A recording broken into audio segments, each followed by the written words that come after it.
Welcome to Girl in the Gov, the podcast, where our goal is to make politics more accessible and less intimidating. The show features an interview with an expert in the political field, walking us through the many cues we have about politics, civics, government, and more. By providing civic education in the places we are, on our phones, and in the language we speak. And yes, we know we say like a lot. It's kind of the point, because politics needed a rebrand. Hi guys, welcome back to Girl in the Gov, the podcast. You might be confused, like why is the blonde one speaking first? This is so strange. This is the blonde one. And you're literally in emails. Names. We don't have names. Anyways, like I said, the blonde one, aka me, aka Sammy, is starting this because I'm forcing Maddie to play a game.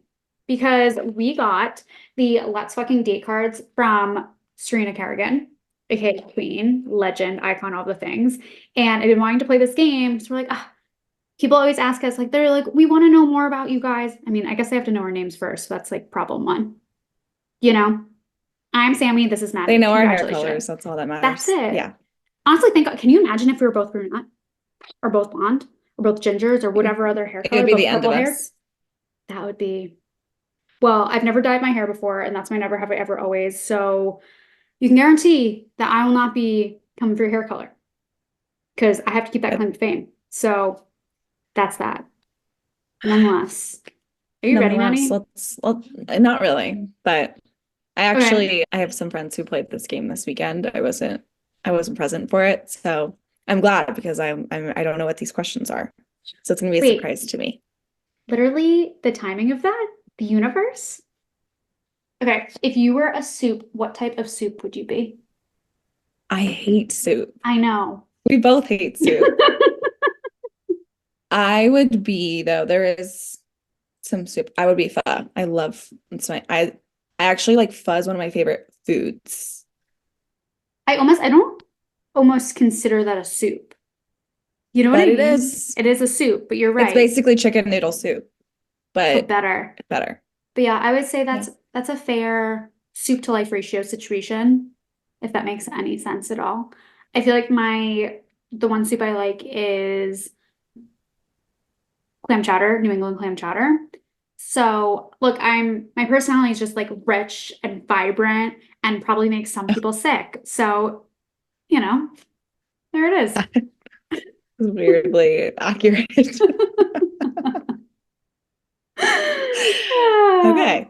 What could I say? Okay, right. Next question. What is your go-to hangover remedy? Actually, I don't know this for you at all. Samantha, it's pho. I'm literally not kidding. It really is.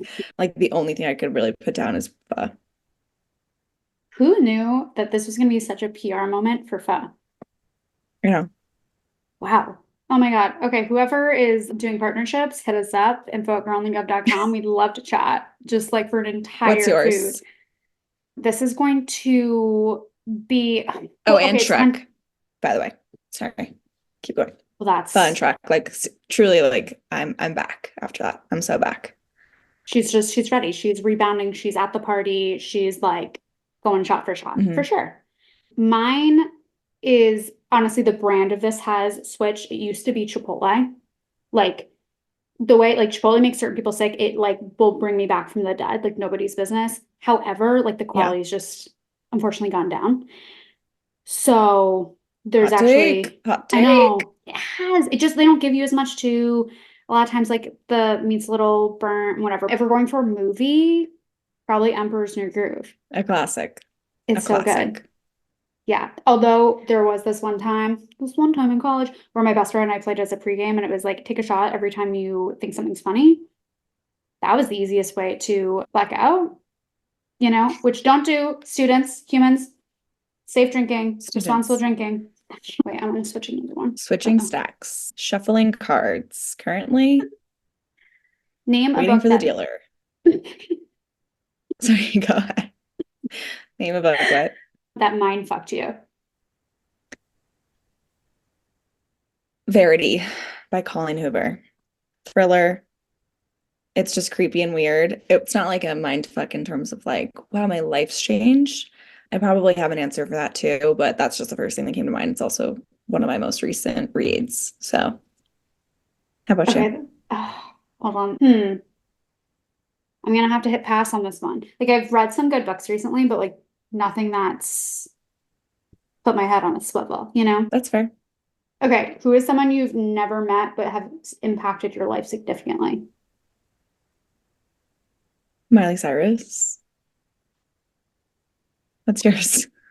I mean, Um, duh. mine's like so nerdy. Madeline Albright. Okay. That's Cute my like girl. one political answer. Okay, well, we already know like some of yours that are gonna be included in this. Name three celebrities you would quarantine with and why. Actually, I know all three of yours ones. Can anyone guess? Hold on. Excuse me. Pause for the audience. Can you I just guess what want one. Remy I said? just want one. I don't want Okay. three. I just want one person. Well, that's. Jack Harlow. Just Can me you and add some him. friends in here? No, I just want him and I time. We need time alone. That's fair. Okay. What's yours? Probably. What the hell is his name? He's the hot guy in the Walter Boys show that I've been like not Mm, shutting up about. The blonde guy, Noah just Lalonde. just him. Yeah. Well, I mean, or Chase Stokes also, but I like love him and Kelsey Ballerini together. So like, I would not want to be Maybe you could bopping in a do different. you could do them too, Oh, and and they would just be then the a guy for couple. you, and it would be a double date. There we go. Problem solved. Because if Problem that was the solved. case, I would also choose Haley and Justin Bieber, I think. And then we double date quarantine. This makes so much sense. Yes. Okay. Okay. Problem solved. Last one. This is a fill in the blank. Okay. Blank does not fuck. Blank does not fuck. Like they suck. Let's be real. Is this a person or it really could be anything? Either way. What about a political personality? There's so many political personalities who do not fuck. Do you have yours? Elon Musk. Elon Musk does not fuck, and people think he fucks, but he doesn't. I honestly, there's just no way that he's having sex with someone. He's doing Well, some he weird is, but he's science having like experiment. he's doing weird shit. Weird shit. Candace Owens does not fuck. There's But just like, and she claims to have this like perfect marriage, yada yada. okay, No. well, first of all, as we know, the people that claim to have the perfect marriages and like make all the fuss about that, like absolutely don't. Second to that, and as further validated by our girl Hannah Berner, like the longer the caption on an Instagram picture, the more you post with a significant other, the worse the relationship. The more you like have to talk about the relationship, again, the worse the relationship. Mm-hmm. Just saying. Yeah, And when she needs like a toxically masculine man in her life, like, girl. no. Well, thank you, Serena Kerrigan, for our little intro today. You guys should go get the Let's Fucking Date Yeah. There's a few different cards. variations on a theme. That's the one that like first of all is like super fun, They're actually obviously. great questions for a date. And that's always something that anytime I have date anxiety, it's because I'm like, what if I run out of things to talk about? And not that you need this like stack of cards in your pocket on a date, but like, I'm going to remember some of these. I'm going to be like, what's your go-to hangover remedy? Like, just like a good, maybe like silence filler if you need it. I love this. Wait, that's actually such a good one if you're like out to drinks and there's like an awkward silence. Like it's very topical, Yeah. like you can like connect the dots on that one. Yeah. You can like maybe study them a little bit before you go to a date if you like want a few just in your brain in the back just in case you need something. I love that. And that's something I definitely appreciate. So that's that on that. I feel as though that leads us into our episode today because we have a guest that we have to get to. So we have the CEO of the NewDEAL, Debbie Cox Bultan, on the show today. You guys might remember the NewDEAL from some of our social content last year and also from honestly like so many conversations we've had about them and all of the work that they do and all the legislators that are a part of the NewDEAL. Yes, we love the New Deal and we love the New Dealers and we talk all about them, but we also talk a lot about good governance. And I think that's just an important thing to remember as we are in an election year and everyone's going to be bombarded by political ads everywhere they go. It's going to be campaigns on campaigns and slogans and all the talking points. And it's important to just kind of ground ourselves in good governance because there's been a lot on every level of government. And the New Deal definitely does an amazing job at like giving us good governance with these amazing leaders. So we get into that. Totally. It's like all of the ideas and how people work together and sharing ideas, most importantly, like something worked in Minnesota. It's like reps that are talking about like what worked in Minnesota and sharing that with like a rep in New Mexico, like actually making sure that like an idea doesn't just like die in one state or one state ledge or local municipality. Let's get into this episode. Without further ado, here is Debbie. We've got to get into it. For those that don't know, maybe didn't attend the conference like we did last year, what is the New Deal? What do you guys do? And, what's the mission? Yeah, well, we loved having you. Thanks for being with us. So the New Deal is a national network of state and local elected officials who are below the level of governor, who we go out and find people who we just think are exceptional, people who are mayors, who are state legislators, statewide office holders, even down to school board members and city council members, people who are doing really amazing things where they live in their communities and having an impact. And we think about the fact that these folks, need the support. It's, a lot of people think about elections, think about you just elect the right people and then it all goes great and that's all you need. But really these people need support. They need a network of people that they can bounce ideas off of, find ideas off of, a home, to be able to learn from and to get that kind of inspiration they need. So we think of ourselves as really a home for exceptional elected officials. The people that we work with are particularly pragmatic and problem solvers. They're looking to build consensus, not really be big flamethrowers. And we're looking for people who are rising up the ranks of public service, people who want to stay involved in politics for a long time. So we've had a pretty good track record. You got to meet some of the people at our conference of folks who are just doing just that. So we're very honored to count among our alumni people like Secretary Pete and new Governor Josh Shapiro, Stacey Abrams, a whole host of folks. We keep the group pretty small so they can really learn from each other and we can support them in the ways that they need. But what's kind of unique about us is that we are really selective about who we invite to join New Deal. And then we work really primarily only on the governing side of things. We do not do elections or campaigns. We really try to support them as they govern where they live. Mm-hmm. Yeah. And we've had a couple of them on the show, which has been amazing. And our audience has got to hear from them, which was great. But what does it mean to be a New Deal leader? Like, what does that really look like? What's the criteria? Yeah. So the criteria is really, as I outlined, what are they focused on? Are they focused on problem solving, trying to make a difference in their communities, or are they, more about kind of politics and spin? And so we're really looking for people who are problem solvers in their communities below the level of governor. So, and there's 200 of them from across the country. They're from red, blue, and purple states. And once you're chosen as a New Deal leader and you're invited to join New Deal, we provide a number of things for our leaders. So there's the convenings like you guys came to, where we do a lot of idea sharing. We focus on things that are working out around the country. We compile those so people can steal ideas that might be working in one community and then try to take it to another.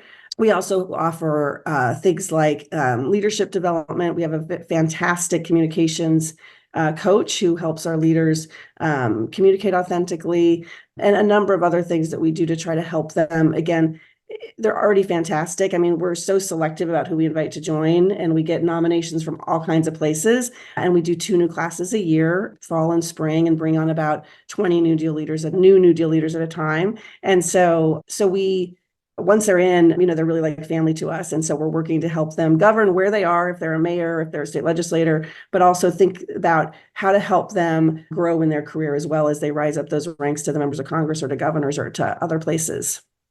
Totally, which is amazing because being an elected office, well, obviously we have so many elected positions out there, it is a really unique job. Like, I don't think you can necessarily go and text your normal group chat after being elected mayor or state ledge, whatever your role is, and be like, so this was my day, this was the norm. Like, what do you guys think of this? Like, not that you can't do that, but having people respond and actually have ideas and feedback or solutions, obviously, is a game changer. And we know that there's so much collaboration amongst the leaders that you guys have. And so I'm curious how that works. Like, how do people come together? What ideas are they sharing, and how are they sharing them as well? Yeah. No, thanks for that question. And before I get into that, I want to say something to the first point you made. I just really want to underscore that, and particularly the point you made about it's kind of a unique position to be in. It's also a really hard position to be in right now. It is hard to be an elected official. I don't think people think about that very often. People think like, there's politicians get such a bad rap, and it's like, they're all in it for this or that, or I find it kind of funny, the fame or the money, which is really, there's maybe a little bit of fame, but not if you're like a school board member, right? It's really, these people are people who kind of do this because they want to make a difference, who sacrifice a lot. I love talking to our mayors who talk about being in the grocery store line, and they can't go to the grocery store without everybody in line having something on their mind that they want to talk to them about. And they love it. I mean, they love it. But, but it's been I've been doing this now for almost 30 years, or maybe more than 30 years. And it's so much harder to do this now than when I first started. You guys know this, but the vitriol in politics, we've had leaders among our network who have, had death threats because of the mask mandates they put in place, like in Wichita, Kansas. It's a really, really hard time to be elected. So I don't want to gloss over that, because people kind of forget that, and to just say that, part of our job, we are really about ideas and about leaders, and that we've been doing this for 14 years. It's been a long time. But I think increasingly we're also about giving these folks a home to get recharged, to go back out and do it again, because it's, you get burned out with all of that all the time when it's hard and people are yelling at you all the time. And, it's so anyway, I appreciated you flagging that. And I wanted to pull that thread for a second.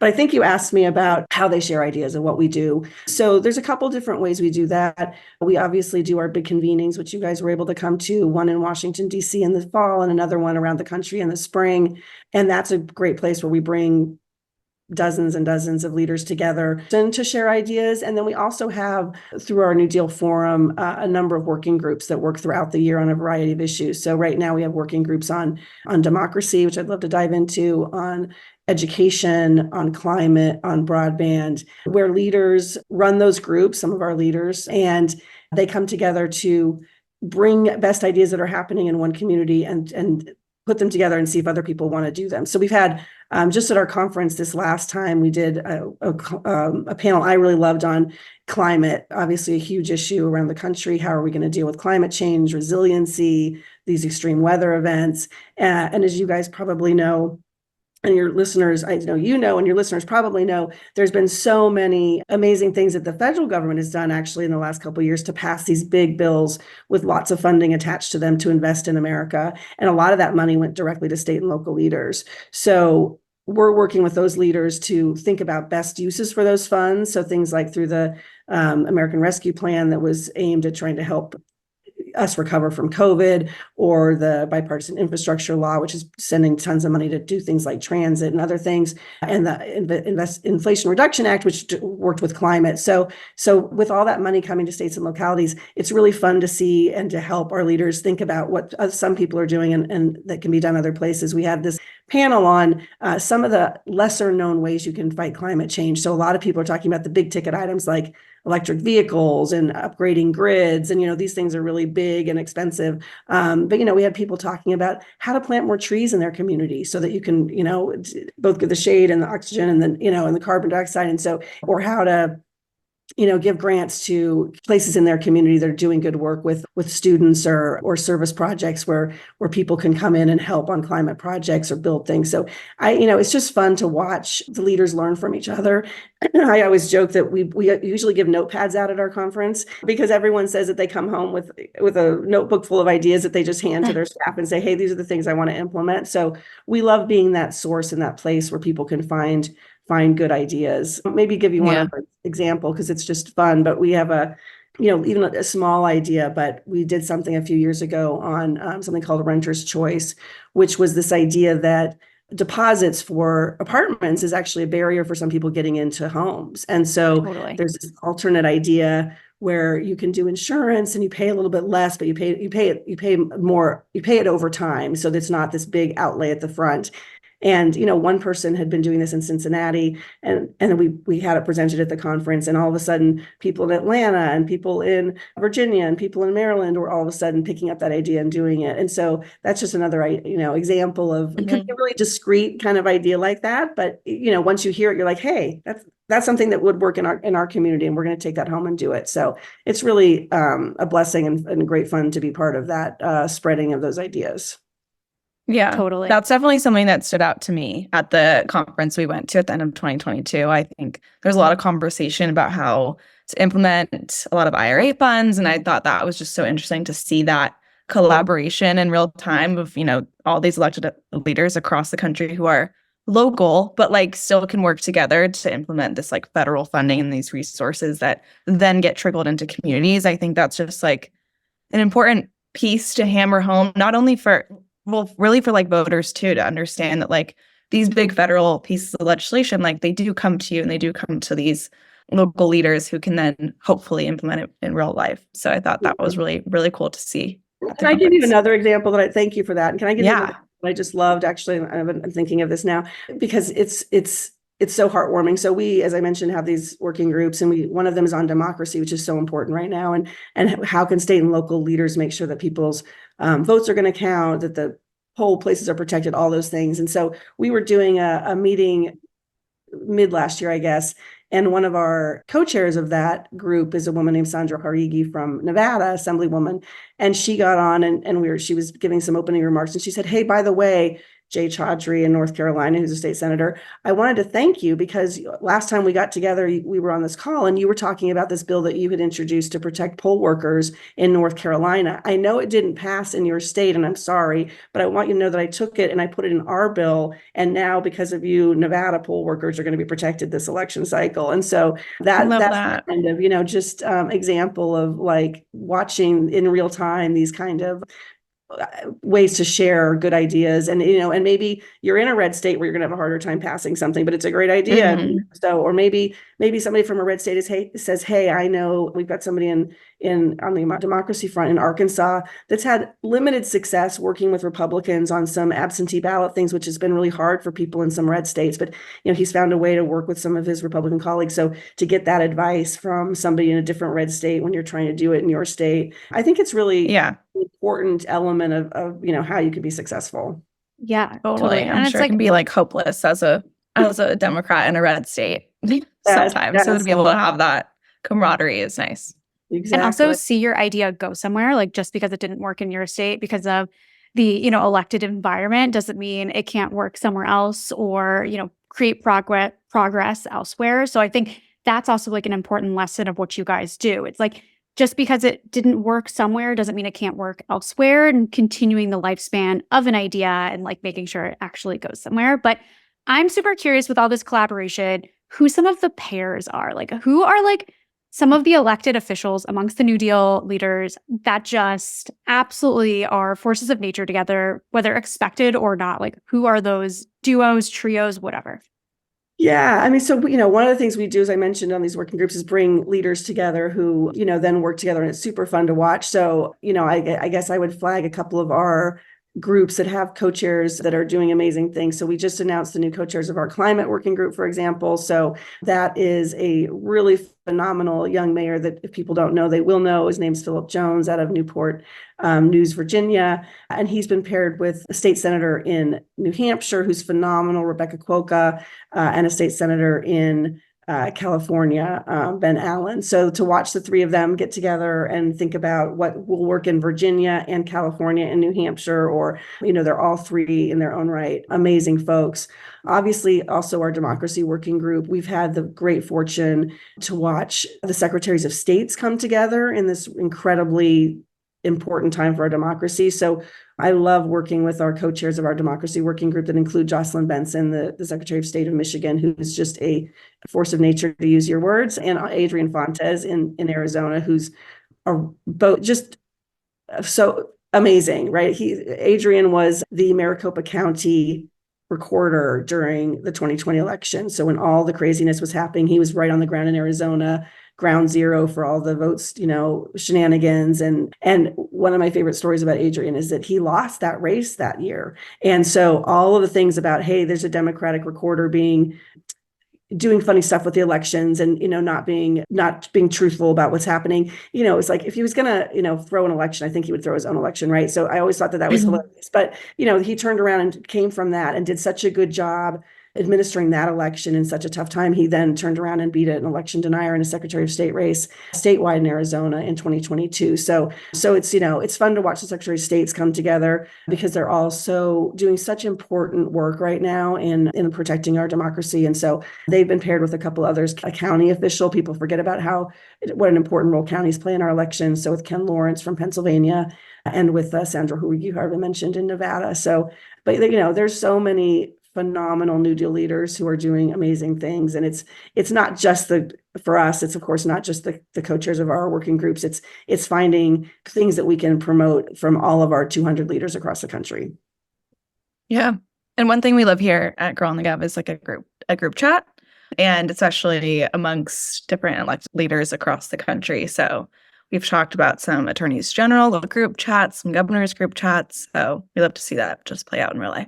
Yeah. And one of the other things about New Deal is interesting is that, there are a lot of groups that exist just for attorneys generals or just for legislators. And we hear a lot from our leaders, how much they appreciate that it's, that we pull people who are kind of like-minded from all different levels of government.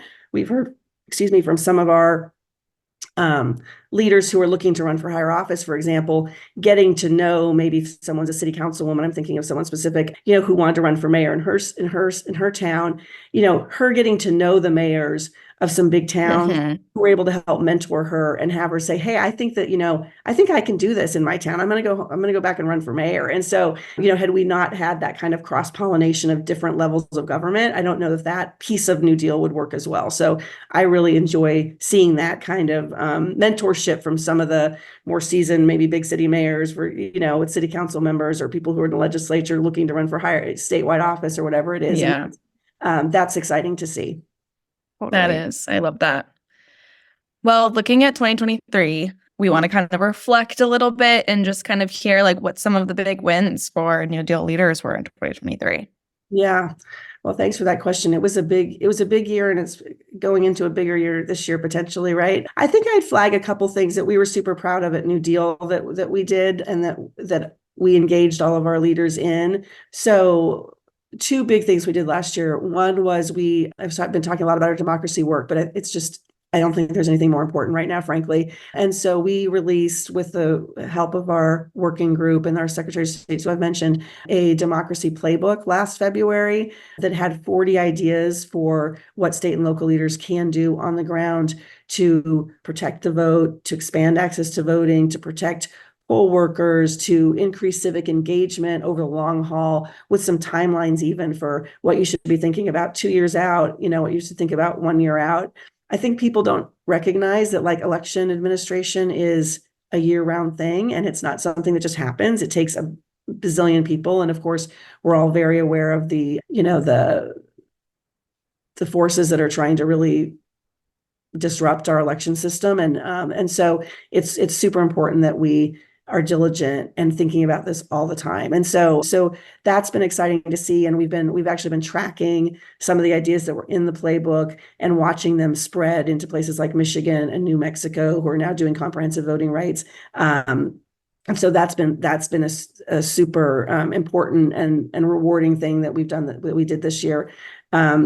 The other big thing I would flag is that at the end of the year, we released a freedom agenda with our cohorts, I'll call them, in the New Democrat Coalition. That's a group of 100 pro-growth, pragmatic members of Congress in the House of Representatives who are kind of our ideological brethren, if you will. And so we do a lot of work with them. And we released in November, around our last conference, this freedom agenda, which I'm super excited about, and we'll be talking a lot about this coming year. And it really talks about the need for Democrats to continue to reclaim the mantle of freedom, and that is it's really underpinning, isn't it? Kind of all of the stuff that's happening right now with we're fighting against this extreme group of people who are looking to kind of tear things down and take people's freedoms away, whether it's, people think about freedom and think specifically about choice and about, healthcare and that's super important.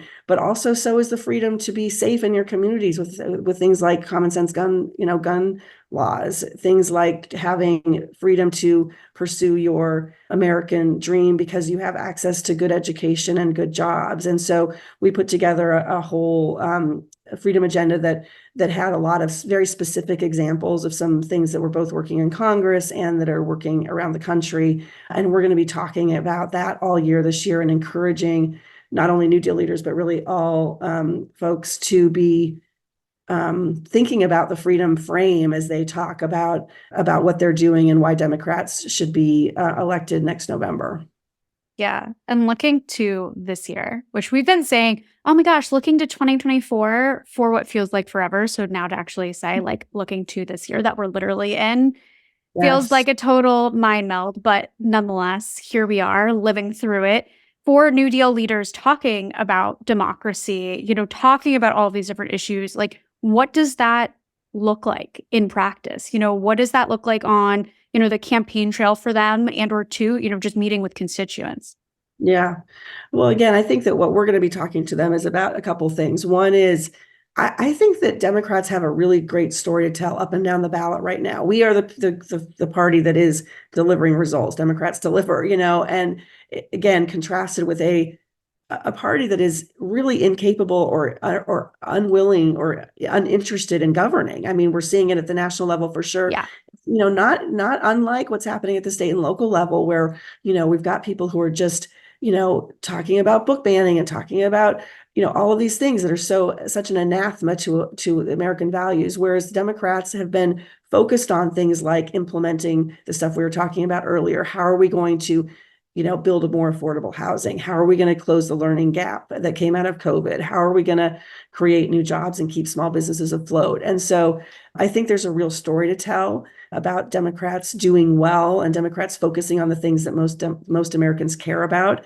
I think in this day and age with the media the way it is and the, just the vast amount of information and the fact that you can go to this, we know this, but the fact you can go to, the stations you want to hear what you want to hear, or worse, that you're going to hear disinformation and misinformation. So I think it's really important. One of the things we're telling our leaders and we're seeing our leaders do successfully is to keep hammering on the things that are working and to draw that distinction because, so many people aren't even aware. And just to use a national example, I saw a poll that was, surprising to me back last year, but that like only 24% of people even knew that the bipartisan infrastructure law had even passed, right? And so, that's just a reminder to all of us that, we think we said it once, oh yeah, I did this great thing in my community. Don't forget that we rebuilt the bridge or whatever it was.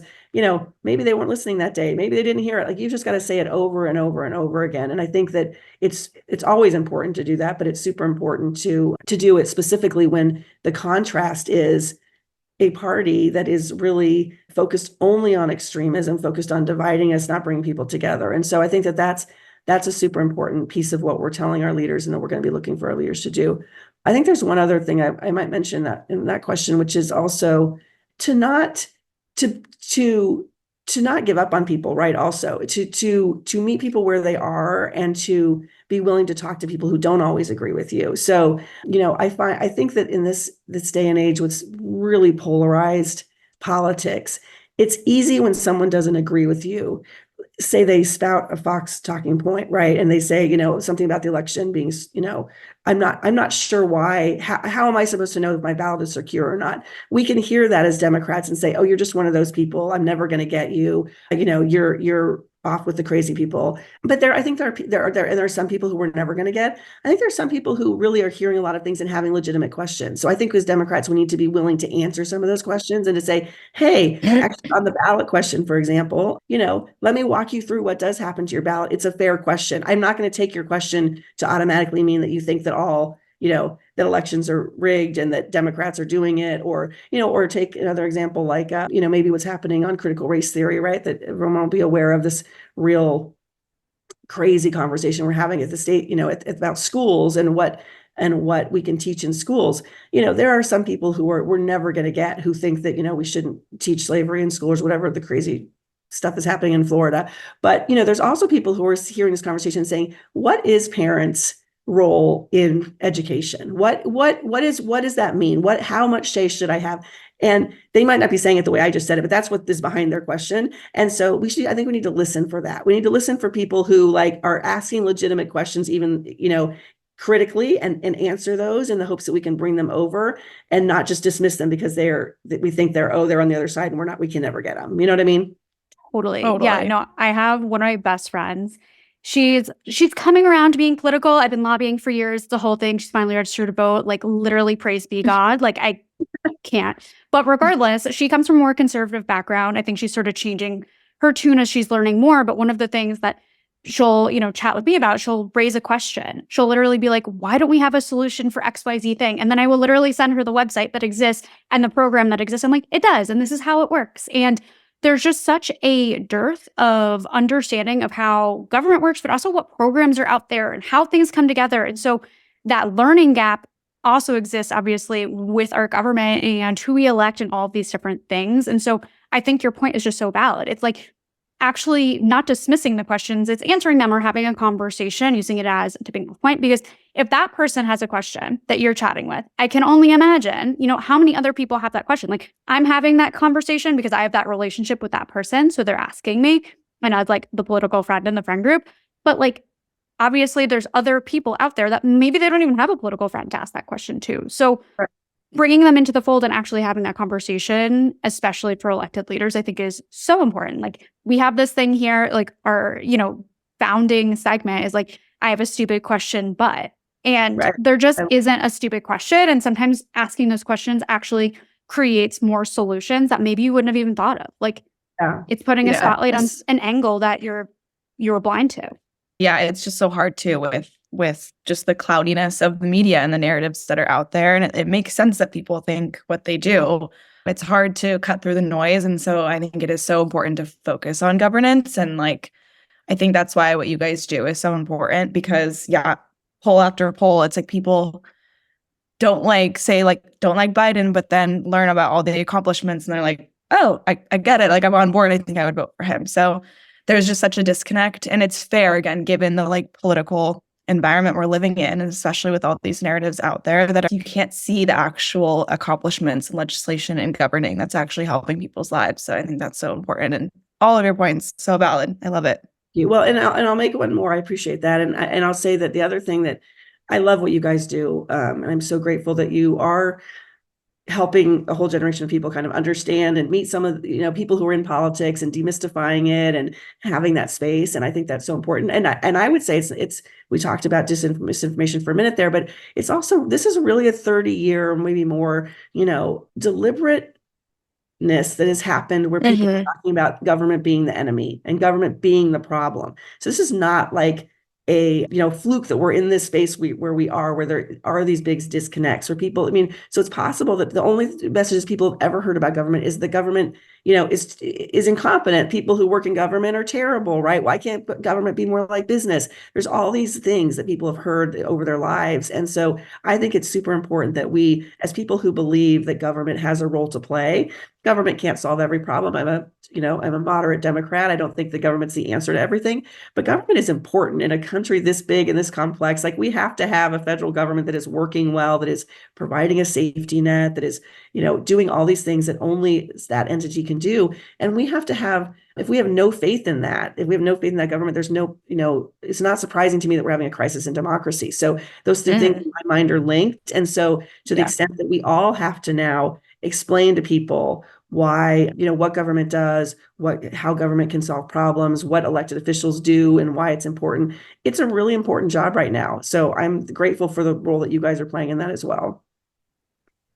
Well, thanks. We appreciate that. Of course, we love a sound endorsement nonetheless, but of course. Yeah. But thinking about also, of course, candidates individually, or their candidates, or I guess incumbents, shall we say, that people need to know about, they need to focus on, need to help uplift. If there's anyone the New Deal space, who would you put the what is the word that I'm looking for? Not the megaphone too, like microscope. Both. We'll give them a microscope and a megaphone. I mean, I will say one of the things that New Deal really loves to do, and I think is one of the reasons we were founded, was, yes, to help these leaders where they live, as I've already talked about a lot, and, to help them have that ecosystem around them that can help them govern effectively where they are now, and as they personally rise up the ranks. But the other thing is to also flip that and to give a megaphone to the leaders who we select to be part of New Deal, because we think that they have something to teach national Democrats, right? These are people who have been successful in their communities. Sometimes we've got a mayor that I absolutely love in, Canton, North Carolina, a very red little town in the mountains of North Carolina. And he's been successful as a Democrat. And it's like, what can we learn from him? What should national Democrats take from him? Or we had a New Deal leader who was a state legislator from coal country, Kentucky, that Chris Harris, that won his district when Trump won it by 80 points. And it was like, how were you able to win that district, when other people couldn't? And so that megaphone is important to us. But as I look ahead, well, maybe I would, one of the fun things for me is to watch these leaders rise. And so, we've had success. A lot of New Deal leaders had success over the last couple of years. So it was fun, for example, to watch Josh Shapiro get elected to governor, as I mentioned, some of those secretaries of state positions that are so important. So as we look ahead to 2024, we again have a good number of New Deal leaders who are running for governor. So that's wonderful. Josh Stein in North Carolina, Matt Meyer in Delaware, Joyce Craig in New Hampshire. I think there'll be a couple others that probably jump in. We have a lot of folks running for the U.S. House, which is so important right now. We've got to take back the House, I think, to, really, if we're going to care about democracy, that's going to be a really important checks and balance. So excited about all of our people like Janelle Bynum and Sarah Elfreth and Sarah McBride in Delaware would be the first, I think, trans member. So, an amazing group of leaders who are running for Congress. And then also, again, I'm going to keep my eye on other elected offices that are super important right now. So I keep bringing up secretaries of states. I can't say secretaries of states right now. I mean, if Brett, to give a shout out to a Republican who deserves it. I mean, if Brad Raffensperger had not been Secretary of State in Georgia, I don't know what would have happened. So having people who are, on the front lines of the democracy is so important. So that's a race that those are races we'll be keeping our eyes on, but also places like local elections offices. So county clerk recorders across the country. We have a number of them, a really fantastic woman, Amanda Gonzalez, and out in the Denver area, who's phenomenal, first time Latina in that role, young woman. I love her. A good friend of mine is running for Secretary of State in Oregon, Tobias Reed, very excited about his race. And even down, I think Tobias has been on your show, right? Mm-hmm. Yeah, we love Tobias. I'm so behind him in his race for Secretary of State. And then also some people who are running for school board or staying on school boards, which is, again, we've talked about, that's another, like, it feels like battleground area, where some of these crazy conversations are playing out. And so to have people who are sane and strong, who are going to promote things like, good quality teachers and focusing on learning loss and not the culture issues is really important. Yeah. School board. Highlighting all of them. God. Like what, like in things that I couldn't have predicted that we would be zeroing in on school board across the country. Yeah. Wild times for sure. I know. It's crazy. Yeah. And it's so important that, and so, we actually work with I'll shout out a partner group, but I'm not going to get their name wrong. There's School Board Partners, I think is what their name is, but they're a group they're a little bit like us, but they only work with school board members. So New Deal has school board members as part of New Deal of some of our 200, but they work only with school board members to do a little bit what we do, share ideas, provide that platform for learning, to support each other. And it's like, I think, like, who would have thought how important that was going to be, in today's world when they are really on the front lines, right? And I'm seeing these really, I'm sure you're seeing the same thing, but these crazy numbers about how many school board members are going to resign, how many elections clerks are resigning, because it's just too much. And so, that is a problem for our functioning democracy if we can't get people to run and stay in these offices. So we have to do all, to your point, she won't listen, but I have a high school friend who I know from, I'm big date myself, but I see on Facebook, but where she's like the most lovely human, but she often writes these really, like when something gets posted about something political, she'll write these really knee-jerk kind of vitriolic things about like, how bad a person must be because they're in politics. And other, in the rest of her life, as far as I could tell, she's really lovely and really like focused on caring about other people. And I'm kind of like, what makes politicians in your mind like okay to like take down as human beings, right? Like where to that place where you think it's completely consistent to talk about love and joy and rainbows most of the time, and then when someone talks about your governor you don't like, you like spew all this stuff. I'm like, that is a totally thing. So we have such a nasty media environment, that just like pushes out all the toxicity that politics can be and is in some places, but there is so much good happening out there, and there are so many good governors, not just state governors, but just people who govern. And I think highlighting all of those people is so important. It's going to be so important this year just to like restore faith in people in government as the vehicle to actually like help people's lives. And I think that's why I work in politics and government, because I believe it is the best vehicle. But it is hard when you talk to people on the ground and they're so frustrated and think it's so nasty and dark. And it's not the full picture. And so I think it really is our job to highlight all the good that is happening, because there is a lot. But thank you so much for coming on. This has been amazing. We love NewDEAL. We love talking about NewDEAL. We love all the leaders, and we need to have some more on because we loved those episodes as well. So thank you. I know I can do to help on that front. We're happy to do that. And again, just a huge thank you to you guys for the work that you do. I'm a big fan of both of you and of your show, and I'm excited to work with you guys going forward as well. Likewise. Thank you. Thank you.